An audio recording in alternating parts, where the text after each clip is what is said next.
Welcome to the Cowboy Up Podcast, where talk is all about the West.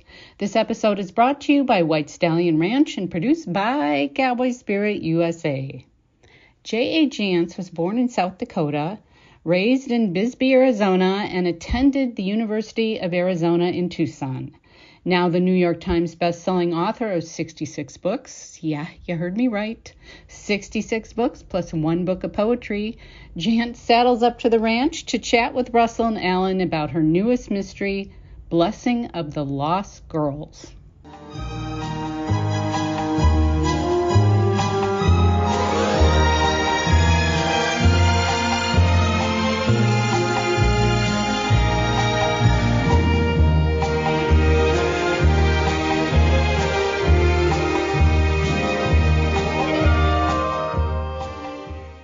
Good morning, Russell. We're here again as usual, but gonna talk about one of my favorite subjects, rodeo, today. So happy to be here.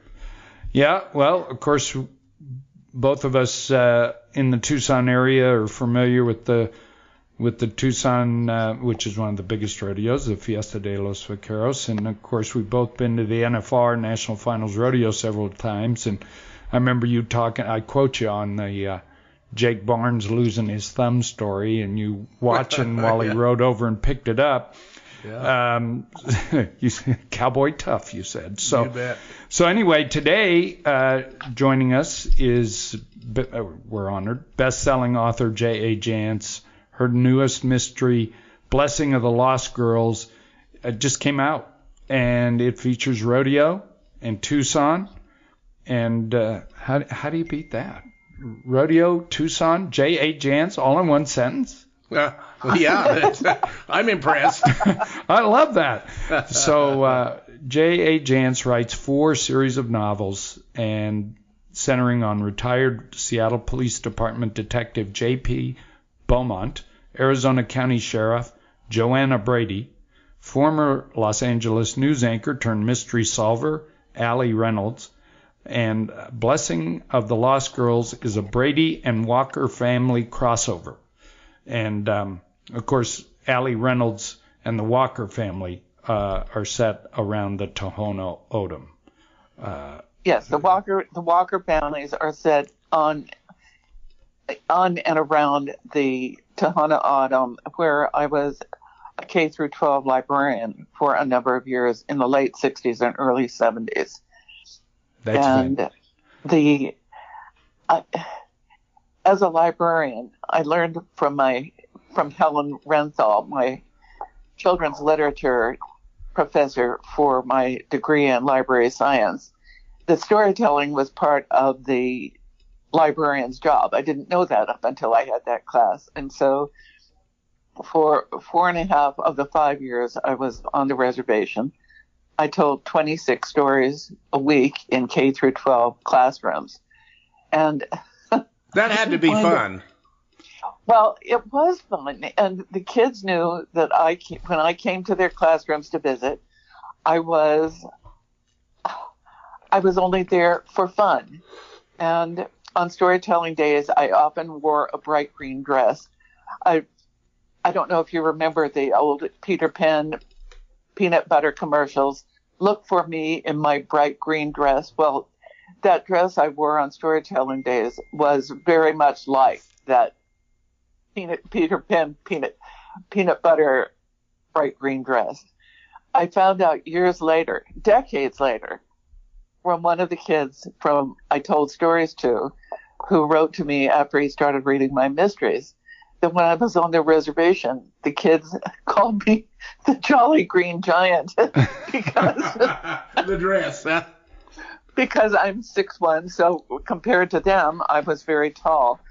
But I wrote my blog this week about the Jolly Green Giant is on the road, and I realized what a profound effect learning that I needed to be a storyteller had on my life, because I've been telling stories ever since. That's what I do when I'm writing my books, and it's also what I do every Friday for my blog. I'm telling stories just because I love telling stories. Well, our producer creator Stan Houston says, and I think we're believers. There's the only effective means of communication is storytelling. So. Well, yes, the ancient sacred charge of the storyteller is to beguile the time. And I just learned that one of my fans in Tucson is actually a dementia patient. And she's in a facility, and she's really angry at almost everything most of the time. The one thing that makes her happy is having my books. And she carries one of my books with her almost everywhere she goes. And this week, we'll be having lunch with her. Wow. Well, that's got to be a treat for her, but I suspect you as well. Well, it's really wonderful to know that my storytelling affects one person in a really positive fashion. And that's incredibly rewarding. When did you figure out that you were a storyteller? Did that just come on you, or one day you woke up and said, "My goodness, I must be a storyteller"? As a kid, when our mother used to read to us aloud when it was nap time, but if she wasn't available, I would make up stories and tell them to myself. So I guess I was a storyteller from a very young age. My parents told me that one day while we were still living in South Dakota, we were leaving the farm to go into town for groceries on a Saturday. And I must have been between 3 and 4 at the time. And we were driving down the road to get out to the highway, and I let out a blood-curdling scream. And my father slammed on the brakes, and with no seatbelts, the 3 kids in the back seat sort of slid under the front seat. And he turned around and he demanded, "What in the world is the matter?" And I said, "You forgot my Lammy." Well, of course, my Lammy was invisible. And there was a good reason he had forgotten it. But I guess I've been engaged in fiction and telling stories from childhood on. Well, I want to circle back to the Tohono O'odham. And for people who are listening, they may know them as Papagos, which is a name they never liked, I think. And just as a digression, do you have an explanation for Papago, the derivation? Well, it was still the Papago when I was on the reservation. Yeah. And after I left, they took back their traditional name, Tohono O'odham, which means the desert people. The Akmel O'odham are the Pima who live on the Salt River. But I believe Papago had something to do with there being bean eaters. Yeah, I've heard that one, or potato people, which was Spanish, and I think bean eater. I was curious so bean eater, and so that's what I learned. Yeah, on the reservation, I learned the stories. Some of the stories I told were the traditional Tohono O'odham stories, and when I set out to write the Walker books, I wanted to make reservation life accessible and understandable to people who would never go there. People who have no idea that these people have lived in this corner of the Sonoran Desert for hundreds of years. And so, thousands of years. I take back hundreds. I mean thousands. And so when I encounter people who have learned about them and have taken those lessons away from the Walker books, I weave those stories into the background of each of the Walker books. And because the magic of folklore is that it crosses all kinds of barriers of time and space and ethnicity. because there's so much that we all have in common. And I really like that. And the word for friend or friendly gift in Tohono O'odham is Notch. And a fan from California wrote to me and said, I just named the dog I just brought home from the shelter Nowich. And I thought, what a wonderful thing.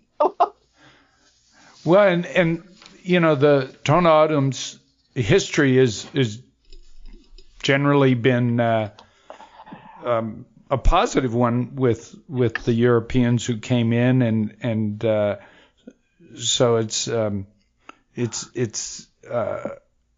big part of the settling of this area, and they shared being victims from the Apaches. Is that correct? Well, that's the word OHB, OHB, in Tohono O'odham means either enemy or Apache. They're synonymous. But if you study the languages of other tribes in the area, you'll find that's the same in their languages too. The word for Apache and the word for enemy are the same. I never heard that. Which is why Dan Pardee, an Apache living and working on the Tohono O'odham, feels like such an outsider. And I think that's part of the magic of Blessing of the Lost Girls. He is an outsider. Yes, he's an Indian, but he's half Apache, half Anglo, with bright green eyes, which makes him even odder. And he's looking for a way to fit in. He's married to Brandon Walker's daughter, so he's married into the Tohono O'odham, and he's feeling lost because he realizes in this book that he's far more at home with his adopted culture and background than he is with his own birth background. And I think that's one of the things I really liked about Dan Pardee as a character as I was writing him. I mean, I like him, but I'm creating him, and it sounds sort of schizophrenic to say that. But I try to get inside my characters' skins when I'm writing about them. What drew you into the Tohono O'odham culture? What brought you into that world or that thinking? Well, I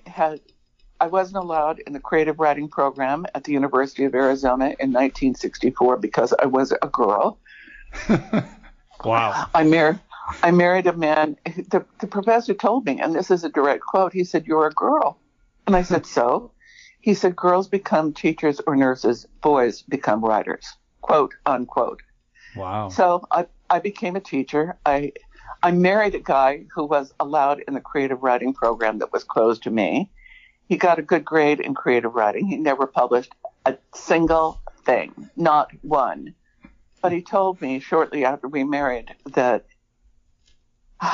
there was only going to be one writer in our family, and he was it. So I actually didn't start writing novels until I wrote poetry under the dark of night, but I didn't start writing novels until after he was dead. And, the first hardback I wrote, it was my 10th book, but it was my first hardback, was the first Walker book, Hour of the Hunter.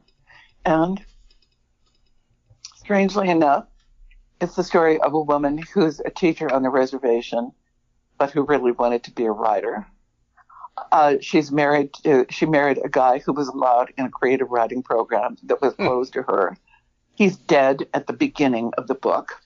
And as for the crazed killer, he turns out to be a former professor of creative writing from the University of Arizona. So did that kind of clean your cupboard out to write all that down? That was kind absolutely of the story of your life, wasn't it? My first experience at writerly revenge, and boy, was it fun. Well, in the revenge, now all three of us today are alums of the U of A, and So, of course, I think there's only one of us who has an honorary doctorate, and so that's a bit of revenge in itself. I was really astonished when they gave that to me. Well, we're not surprised, but that's got to have felt a little extra good. Oh, it was incredibly rewarding. But I taught school in Tucson at Pueblo for 2 years. I started taking library science classes, and I had actually 6 units under my belt. My husband got a job teaching at Sells, and a week or so before school was due to start that year, the librarian at Sells quit. And so they offered me the job with a provisional library certificate if I would come and take over the library. So with 6 units of library science, I went out and started being a librarian. And I sailed through those classes with the greatest of ease because every class I took, I knew exactly what I needed to learn. You could have been teaching the class, it sounds like. But when I was on the reservation, what struck me was the incredible kindness of the people who were there. I've made lifelong friends among the Tohono O'odham people. When I was leaving 5 years later, one of them gave me a basket, Pauline Hendricks, and she told me, Judy, if you can't make it with your own tribe, you can always come back here. Well, that's a great quote. Yeah. So we're going to take a quick break, and that's you've made it with both tribes, I guess. So we're going to come back in just a minute. Greetings again, ladies and gentlemen. This is Stan Houston, and I'm the leader of What It Takes Radio, which produces this fine podcast program. And along with my partners, we are trying to make the Cowboy Spirit USA Network a reality. And what that means is we're seeking people like you who enjoy the stories of the West, the traditions, the lore and the legends, both the agony and the ecstasy of what it was to be with the people who made it happen in the Western way of life. And we want to produce radio and video programs that help tell that story and preserve that great tradition. That's what we're about, and we'd like to invite you perhaps to consider that. Podcasting is far more effective than social media. Social media, it's about clicks, but podcasting is about people who actually listen and get engaged and enjoy the story. And it's far more effective than the usual bait, clicks, and switches that go on in social media. So if you'd like to know more about how you can be involved in the broadcast business, that's right, it's time for you, like Russell and Alan, never thought in their life that they could be pretty good broadcasters. In fact, they're becoming pretty great broadcasters. And so perhaps you'd like to have that experience for your life and in your business too. So why don't you reach out to me? I'm Stan Houston. You could reach out to me at stan@witradio.net. That's stan@witradio.net. And you know what? 23 is coming to an end. 24 is about here. And it's time to get you on the radio. All the best and blessings. I hope we'll talk soon. And now, back to the program.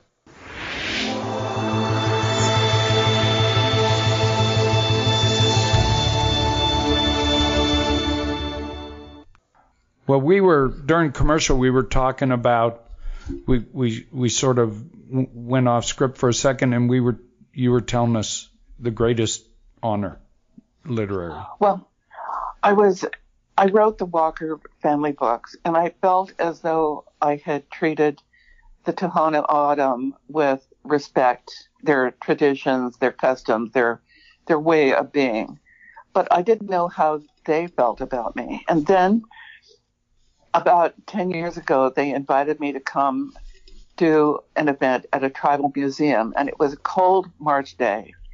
And when I was nervous about going because I hadn't been back to the reservation for years and years. So we got there and pulled into the parking lot, and I was amazed because there were driver car licenses from Michigan, Iowa, Montana, Wyoming, because it was snowbird season, and my snowbird fans had read about the event and had driven to Topaa, 140 miles from Tucson, to see what it was about. And that meant a lot to me because I wanted to make people who would never know about the Tohono O'odham otherwise know about them. So at the beginning of the program, the MC said that a group of young people would come out and do a circle dance, and that was a sacred dance, and to please not take any photos during that. But when they opened it for social dancing, anyone who they could take pictures then, and anyone who wanted could come down and join the circle. Well, when we were on the reservation, my husband and I were invited to the wine dance and one year. And the wine dance, you sit in a circle around the bonfire. The wine is made from the fruit of the saguaro, which is knocked down, boiled, mashed, and fermented. And it turns into a drink that's sort of a beverage that's sort of the consistency and color of tomato juice, but with packs the wallop of tequila. And you sit in the circle, and they pour it into a cup, and the cup is passed from hand to hand, and everyone drinks until the people in the circle are so drunk that they fall over and bark into the dirt. And our Anglo reaction to that is sort of to say, ew. But in reality, or laugh. But in reality, it's completing the circle. It's taking the fruit from the top of the saguaro and returning it to the earth. So we were both invited, but we had a baby. Guess who stayed home with the baby? And until my husband died, he rubbed my nose in the fact that he had gotten to sit in the circle and I had not. So as I was watching those young people dancing, I thought, Judy, you've been pissed about this for 40 years. How about if you put your money where your mouth is? So when they opened it for social dancing, and I stood up to go down to join the circle, the people gave me a standing ovation. How cool is that? And I got into the circle, and I started dancing, and the thought that was in my heart right then was, life is never going to be better than this. And then it got better, because all those Milgon ladies, those Anglo ladies from all those out-of-state cars came down, and they danced in the circle with me. And that is the high point of my literary career. That is a wonderful story, and I'm so glad you shared it with us, because not a lot of us can pick a high point in our career that, is a one point in time, and so that's superb. But that's why the Walker family books are so close to my heart. And it's one of the reasons I was able to write this story in 2 months flat. But the other reason I was able to write it, I started writing novels in March of 1983. Blessing of the Lost Girls is number 66. By the way, number 67 is written and due out next year, but who's counting? Wow. Now, how long does it take you to finish a book? Well, if you divide by the 66 by 40 years, you get 1.6 books a year approximately. Usually it takes about 6 months to write it from beginning to end. Collateral Damage took me a year to write, the book just before this, and I thought, I'll never write another book. I'm done. I'm over it.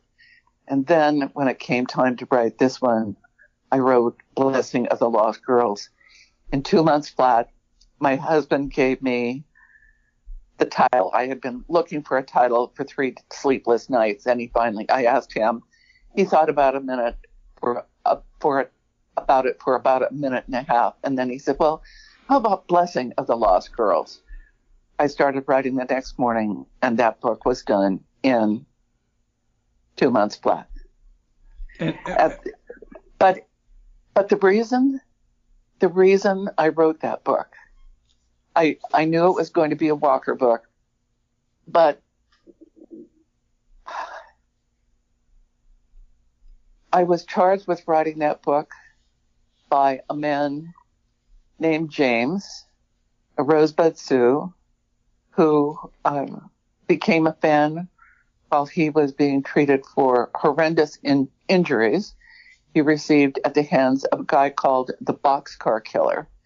The Boxcar Killer engaged in hate crimes before hate crimes were a thing by pushing Native Americans under moving trains.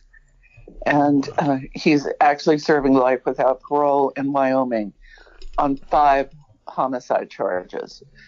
But when he pushed James under the train, he was dragged for 1.5 miles. He was, the law enforcement was summoned.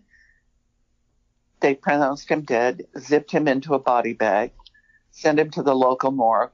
And because a nurse in the morgue was in the basement of the local hospital, and a nurse who worked in the hospital knew James.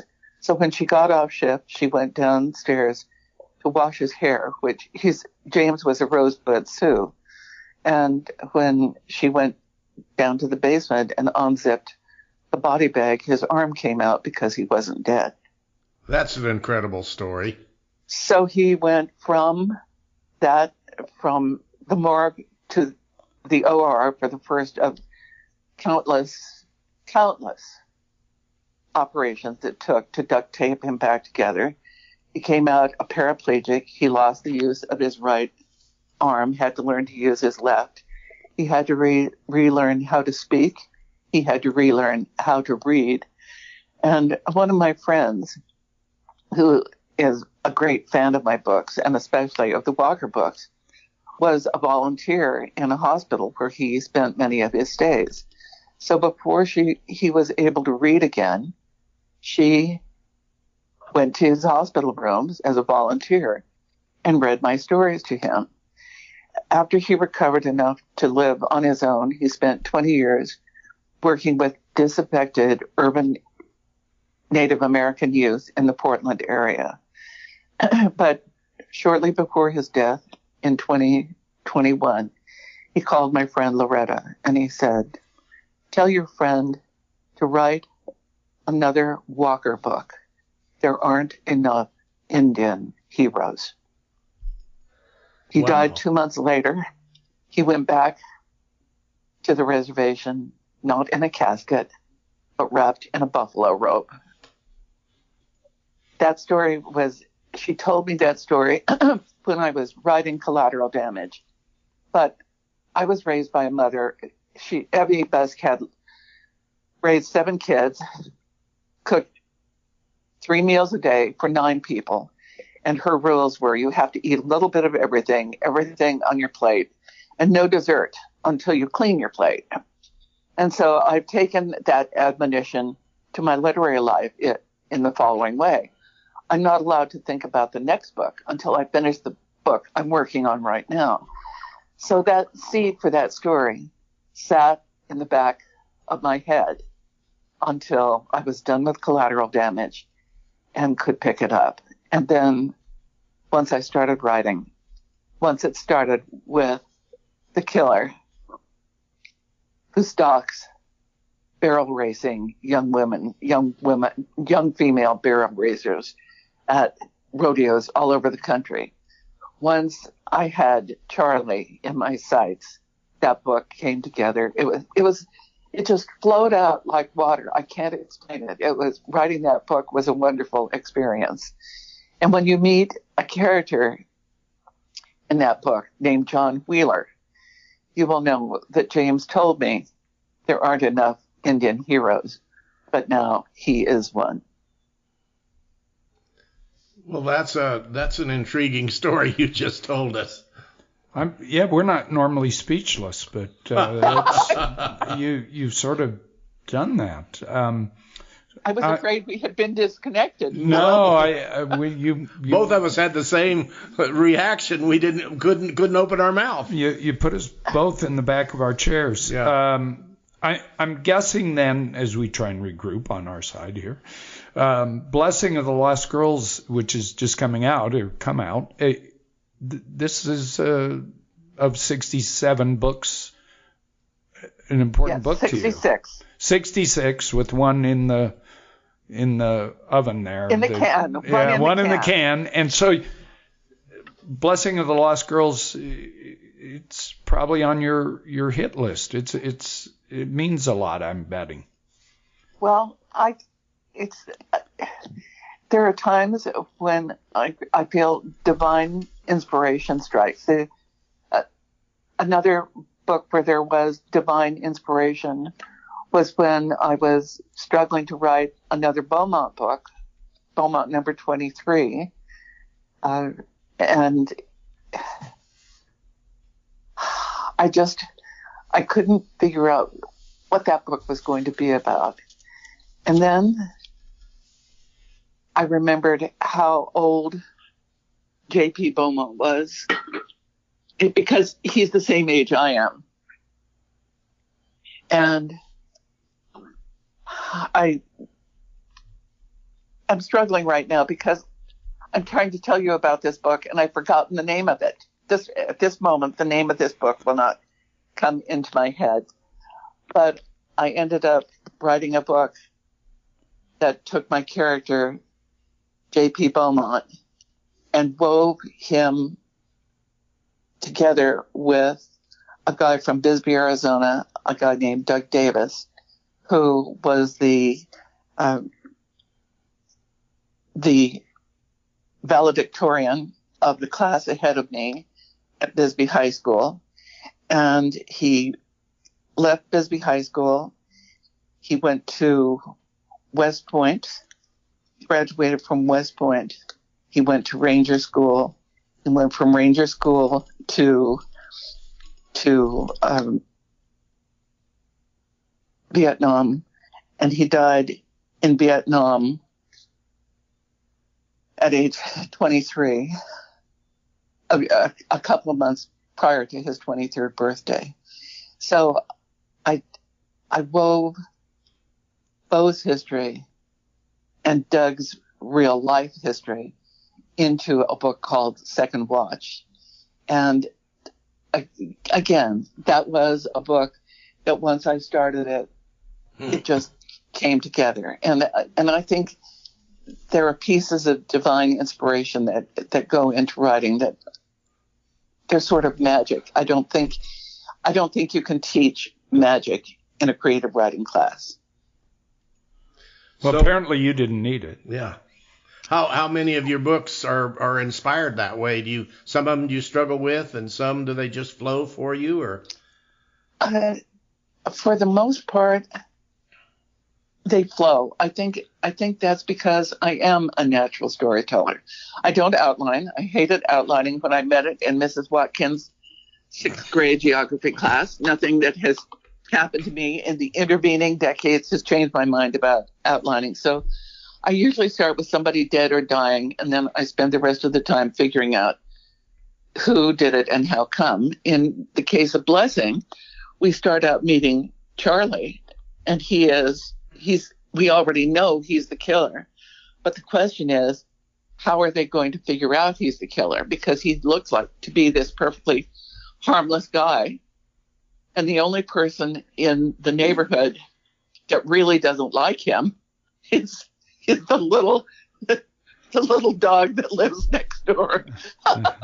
Dogs and children. Wow. So you were in, beside being a librarian and doing several things, you were in law enforcement.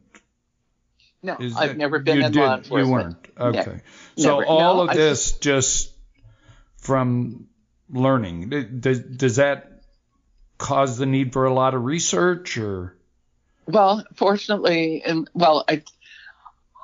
I spent 10 years selling life insurance, and in the life insurance business, you learn to take 10 no's and get an appointment, and then at the appointment you take 10 no's and walk away with an application and a check, which is really good preparation for the negative world of publishing. Right. Because believe me, there are a lot of no's in publishing. But my previous life as a librarian taught me how to do research. And so I do watch a lot of true crime on TV. I've learned when I started writing Beaumont in the early 80s, there was no DNA. There was no national registration of fingerprints. There was the only fingerprints on file would be the ones in a local jurisdiction's file cabinets.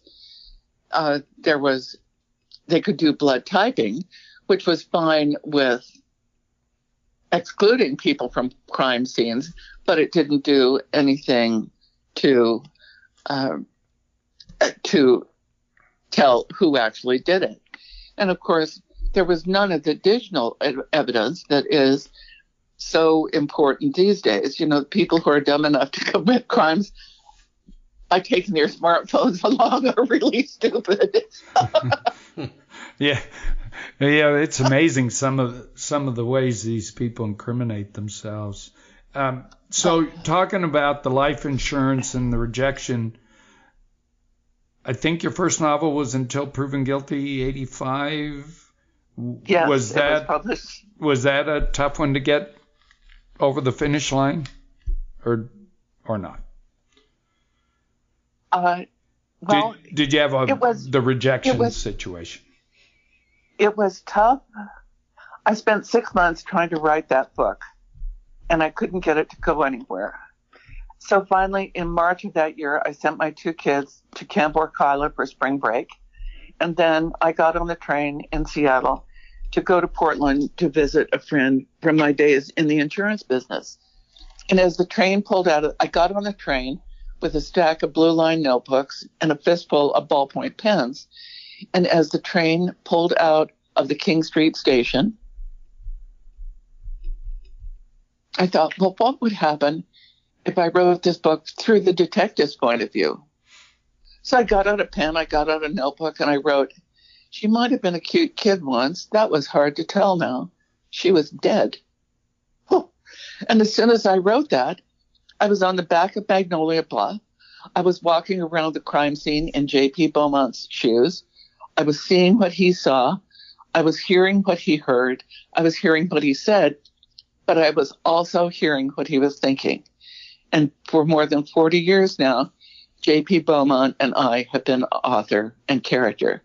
And he always comes to me in the first person. I always meet J.P. from the inside out. And over the next 5 days while I was in Portland, I wrote 30,000 words by hand. I had blisters on my writing fingers from writing so many words. But that book came together, and that book was purchased by the second editor who saw it. The first book I wrote, a book called By Reason of Insanity, was never published by anybody. For one thing, it was 1,400 pages long, and even when I cut it in half, it still couldn't be sold. I did get an agent, and the editors who did the rejecting on that manuscript told my agent that the stuff that was fiction was fine, and the stuff that was real was unbelievable and would never happen. Of course, it had already happened in Tucson in 1970 when my first husband and I were stalked by a serial killer who killed people at 20 minutes after 2 on the 22nd day of the month. And by the way, that guy is still in prison in Florence to this day. But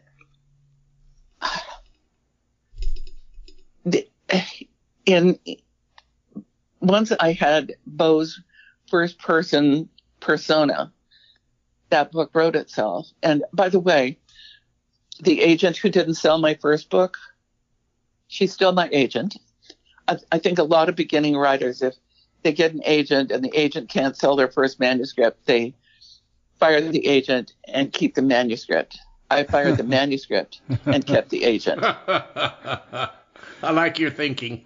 Well, can we circle back just before we wind this up? And I want to ask about Dan Pardee, the character in the book, and Missing Indian Persons, MIP. Okay, let's talk about Dan Pardee.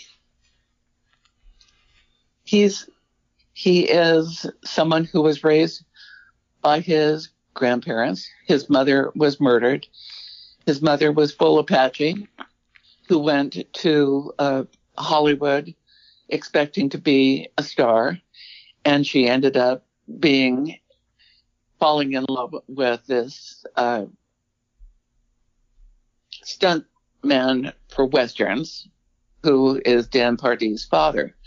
But he was an abusive drunk, and he murdered Dan Pardee's mother when Dan was only 4 years old. And so then at that point, he came back to Arizona and was raised here by his grandparents. And in the book, in Blessing of the Lost Girls, he's thinking about how his grandmother took care of him, but he always felt that she did it out of a sense of obligation rather than any other emotion. And he finally realizes that in this book, that whenever his grandmother looked at him, she was looking at the very visage of the man who killed her daughter.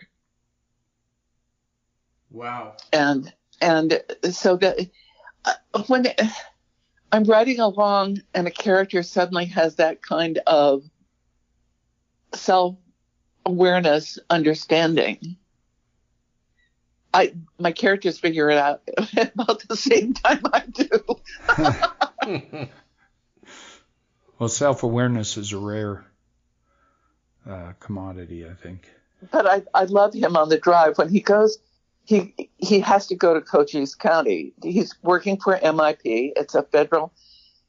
I understand that there is now a real federal arm of the Department of the Interior looking into missing and murdered Indigenous people. But I write fiction, so I created my own version of that. I did it totally legally because I used my literary license to get it done. But he has to go. Remains have been found. Human remains have been found, and charred human remains have been found in Joanna Brady's Cochise County. So he has to drive from Tucson to Bisbee, which is 100 miles. And as he's going past the landscape, he's realizing that he knows the names for these various plants and animals and so forth in Tohono O'odham, but he has no idea what the Apache words are for those same things. So that's part of his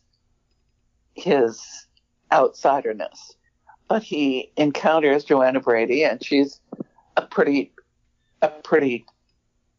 straight shooter, but the person who really plays an important role in this book is Joanna Brady's daughter. And when I write a series, people get older. Their lives change over time. When I wrote the first Joanna Brady book, Jenny, Joanna's daughter, was 9 years old. Now she's a senior at Northern Arizona University and has changed her major over to criminal justice. And she becomes a partner with Dan Pardee in this set of serial killings of murdered young women who are not necessarily indigenous, but they all have a connection to barrel racing and rodeos. One other aside in terms of forensics, I was writing this book in the fall of 2022, in the fall of 2021, I guess. I'm sorry, those pandemic years are all mixed up. Yeah, same for me. But I was writing it. I was writing it a year and a half or so ago, and at that time, charred remains. It was impossible to get DNA from charred remains. Now, after what happened in Hawaii on Maui, they can determine DNA from charred remains. So forensics changes over the course of time, and my characters have changed over the course of time, and police work has changed over the course of time, and all of those things are woven into the background. And some guy wrote to me and said, "Why is J.P. Beaumont always walking down the street looking for a payphone and a quarter? Why doesn't he just use his cell?" And I said, "Well, look at the publication date." Some of those early Beaumonts are really historical fiction at this point. Right. That's historical fiction at this. So we've kept you way too long, and not for us, but for you. And thank you very much for that. You're going to be in Tucson at the Festival of Books March 9th and 10th. Is that true? And have you ever missed one? I have never missed one. I was really sorry to do the virtual one when it was canceled, but no, I haven't missed any. And I'm also going to be in Tucson this week. I'm actually doing an event at the San Javier District Council Chambers on Saturday the 23rd, and I'm doing one sponsored by the Tucson Festival of Books at the Jewish Community Center. I believe that's on Thursday night. I don't have my calendar in front of me, so my mind is just making up calendar dates. But the schedule is published on my website, which is jajance.com, and my blog publishes every Friday on jajance.com/blog, and that the one that posted last week is called The Jolly Green Giant is on the Road. Well, are those events, regardless of the date, the San Javier and the Jewish Community Center, are those public events? Those are public events. I'll be doing one at the Green Valley Library. The one at Oro Valley Sun City is only open to residents, but the Jewish Community Center one is open to the public, and the one on the reservation is definitely. And I hope people come out to the one on the reservation and go to Santa Beer, have popovers. The chili that the ladies serve with their wood-fired popovers looks deadly. It's really mild, but believe me, the stains from that are indelible. So if you're going to have a red chili popover, do not wear a white shirt. Well, we hope we'll see you at the festival in March, and we're going to try and get to one of those events. And if you're ever in Tucson with a little spare time, White Stallion Ranch welcomes you. We'd love to show you around and our version of dude ranching.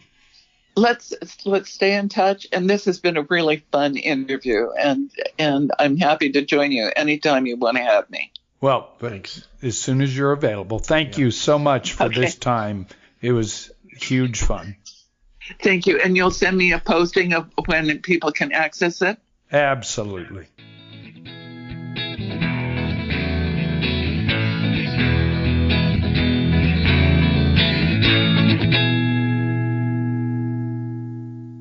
And this is Stan again. Hey, I truly enjoy. I get the pleasure of producing this program, putting it together, thanks to what Lynn puts together and what I kind of get the pieces and make it all work together. It's certainly a pleasure, and we're grateful for the opportunity. Also, we are thinking of a new program. It'll be on the stories of Tombstone. And so why don't you stay tuned for that. Stories of Tombstone. The lore, the legends, the good, the bad, and whatever. That's going to be coming this later in the fall or early winter a whole series of new podcast programs about Tombstone. So just keep your eyes and ears out, and pretty soon we'll be telling you the story of how you can not only be a part of the Cowboy Up podcast, perhaps join Dave Rickner at Cowboy at Heart, and of course that legendary town that could not die, Tombstone. Stories, tales, legends, lore, good times and bad times, the stories of Tombstone. It's coming soon, right here on the Cowboy Spirit Network. You know, Alan, you talk a lot, and I think we think a lot about big lives. And J.A. Jance is living a big life, and she's not done yet. And, you know, I thought about her getting, well, you can't go into creative writing. You could be a teacher or a nurse. You can't be a writer because you're a girl. And I thought, you know, the best life, the best big life is the one that starts in struggle and ends in triumph. And she got told no, and now she's getting the last laugh. It seems like a lot of the great stories is overcoming adversity, you know, to a good end. And so that certainly is one. Absolutely. Hey, thanks for tuning in today, and thank you to the talented Stan Houston and his production company for making this episode possible. Be sure to get your copy of Blessing of the Lost Girls, and a bit of advice. Clear your calendar because you won't want to put it down, and when you do, let us know what you think of it. Visit our website at cowboyuppodcast.com. Next week, we'll explore the Pony Express with Will Grant, who took a 2,000-mile horseback journey into the Old West. Until then, I'm Lynn Weezy Sneed, reminding you to sit tall and ride safe.